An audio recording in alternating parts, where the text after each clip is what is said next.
समस्त NIOS टेलेट साथियों का स्वागत है आपके अपने YouTube channel MKS teaching point में। वैधता को लेकर के कोर्ट आर्डर जारी, आ गई बड़ी खबर। आर्डर का विस्तृत विश्लेषण करेंगे, क्या कुछ निष्कर्ष NIOS टेलेट साथियों के लिए निकल कर आ रहा है, आपको अवगत कराएंगे। निवेदन करेंगे आप वीडियो को अंत तक जरूर देखें और वीडियो को सभी तक शेयर करें, जिससे महत्वपूर्ण इन्फॉर्मेशन सभी साथियों तक पहुँच सके। और जो साथी चैनल पर पहली बार विजिट कर रहे हैं तो कृपया चैनल को सब्सक्राइब करके बेल आइकन जरूर प्रेस कर लें। आप सभी के सामने सुनवाई का वो महत्वपूर्ण आदेश है।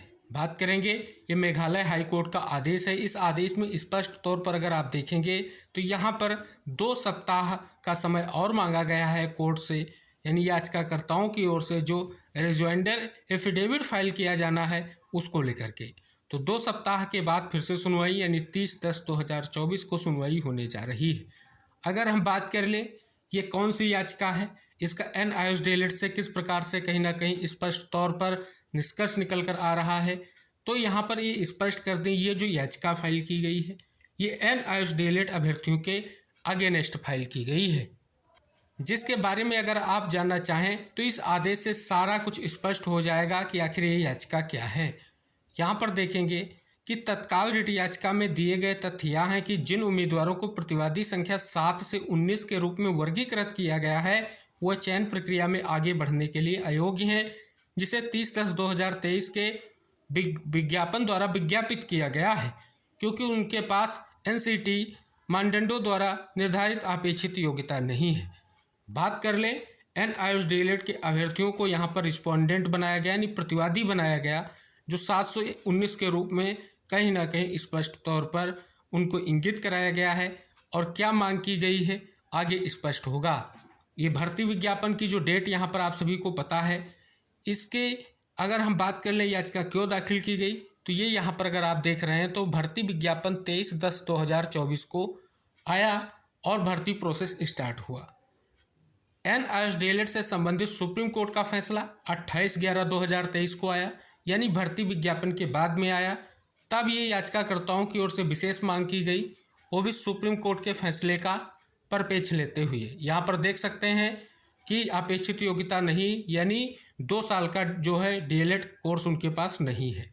साथ ही स्पष्ट तौर पर अगर हम बात कर लें, क्या इंगित कराया गया है कि 7 से 19 के पास जो है पत्राचार माध्यम से प्राप्त 18 महीने के DLED का डिप्लोमा ही है, यानी NIOS DLED का डिप्लोमा ही है। और माननीय सर्वोच्च न्यायालय के नवीनतम निर्णय के अनुसार वह चयन के लिए अयोग्य हैं। इसलिए यह प्रार्थना करते हैं कि एक उचित आदेश पारित किया जाए, यानी एक अंतरिम आदेश पारित किया जाए जिसमें निर्देश दिया जाए कि उन उम्मीदवारों को चयन के लिए विचार ना किया जाए। ये कहीं ना कहीं याचिका में प्रेयर की गई, जिस पर अगर साथियों बात कर लें, स्टेट की ओर से AAG ने स्पष्ट तौर पर ये इंगित कराया कि चयन प्रक्रिया पहले से चल रही है, तो इस स्तर पर कोई अंतरिम आदेश की आवश्यकता नहीं है। लेकिन स्पष्ट तौर पर अगर देखेंगे, पक्षों के वकीलों की सुनवाई के बाद इस स्तर पर कोई अंतरिम आदेश देने की आवश्यकता नहीं है, ये कहीं ना कहीं इंगित कराया गया। लेकिन हलफनामा दाखिल करने का निर्देश दिया गया, उसके बाद कंटिन्यू रूप से सुनवाई चलती रही है। कभी एफिडेविट फाइल हुआ है, कभी रिजॉइंडर फाइल हुआ है, कभी रिस्पोंडेंट की ओर से कहीं ना कहीं डॉक्यूमेंट फाइलिंग को लेकर के, यानी अभी तक ये कंटिन्यू रूप से केस चल रहा है। लेकिन NIOS टेलेट अभ्यर्थियों के लिए पॉजिटिव रिस्पांस यही है, कहीं ना कहीं पिछला आदेश अगर आप देखेंगे वो आप सभी लोगों के लिए कुछ महत्वपूर्ण निष्कर्ष लेकर के आ रहा है।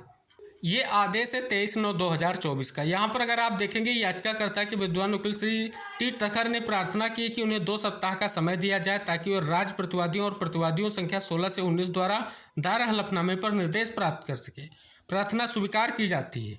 राज्य प्रतिवादी संख्या 1 से 5 के विद्वान attorney general Shri A Kumar ने कहा है कि मामला अब निरर्थक हो गया है। हालांकि न्याय के हित में इस मामले को 14 अक्टूबर को सूचीबद्ध किया जाए। तो 14 अक्टूबर यानी कल भी सुनवाई हुई, फिर से कहीं ना कहीं समय मांगा गया है याचिकाकर्ताओं की ओर से रिजॉइंडर एफिडेविट फाइल करने को लेकर के। तो कहीं ना कहीं स्पष्ट तौर पर इस प्रकार से यहाँ इस याचिका में अभी जो निष्कर्ष निकल कर आ रहा है, NIOS टेलेट अभ्यर्थियों के लिए वो पॉजिटिव कहा जाएगा। फाइनली अभी कोर्ट के फैसले का सभी को इंतजार है, लेकिन कहीं ना कहीं स्पष्ट तौर पर यहाँ पर इंगित कराया जा रहा है, क्योंकि ये भर्ती विज्ञापन जो है सुप्रीम कोर्ट फैसले आने से पहले विज्ञप्त हुआ था और तब NISDLED अभ्यर्थियों को सम्मिलित किया गया था भर्ती विज्ञापन में। तो इस प्रकार से जो ये मांग है कहीं ना कहीं ये निरर्थक है, ये यहाँ पर इंगित कराया जा रहा है।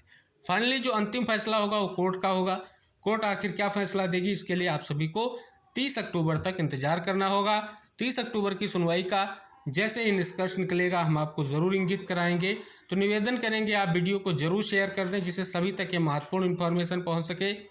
और जो हमारे NISDLED के साथी हैं हमारे चैनल से ज़रूर जुड़ें, क्योंकि आप सभी को पता है आपकी जो सुप्रीम कोर्ट की समीक्षा याचिका है फाइनली उस पर सुनवाई फिक्स हो चुकी है। कल की सुनवाई में जो आपकी ट्रांसफर पिटीशन की याचिका थी, साथ ही कौशिक दास जी की SLP की जो सुनवाई चैम्बर में लगी थी वो कल सुनवाई नहीं हुई है। अब ओपन कोर्ट में सुनवाई ट्रांसफर पिटीशन पर 21 अक्टूबर को होगी। यानी अगर हम बात कर लें तो 21 अक्टूबर को ट्रांसफर पिटीशन, समीक्षा याचिका के साथ मिसलेनियस एप्लीकेशन पर 5 नवंबर को सुनवाई होनी फिक्स हो गई है। तो इस प्रकार से 5 नवंबर की सुनवाई पूरे कहीं ना कहीं NISDLED परिवार के लिए महत्वपूर्ण है, क्योंकि जो पहले फैसला आया था उस फैसले पर समीक्षा होगी। क्या निष्कर्ष निकलेगा सभी को बेसब्री से इंतजार है। फाइनल निष्कर्ष के लिए सभी का इंतजार जारी है। तो ये कहीं ना कहीं आज की जो ये विशेष सूचना है सभी तक जरूर शेयर कर दें, क्योंकि ये बड़ा मौका है और कहीं ना कहीं इस मौके पर एक बड़ा निष्कर्ष निकले ऐसा सभी को उम्मीद है। तो जिस प्रकार से आपने देखा कि लगातार की स्थितियों को लेकर के कहीं ना कहीं हम सारी जानकारी आप तक शेयर कर रहे हैं, कहीं ना कहीं जो आपके NISDLED वैधता को लेकर के प्रयास किया जा रहा है उसके बारे में सारे महत्वपूर्ण पहलू यहाँ पर हमने आपको इंगित कराए हैं। उम्मीद करेंगे आप वीडियो को शेयर करेंगे, चैनल से जुड़ेंगे, क्योंकि नेक्स्ट जो भी अपडेट होगी आपको शेयर की जाएगी। तो मिलते हैं नेक्स्ट अपडेट के साथ, तब तक के लिए टेक केयर, बाय बाय साथियों।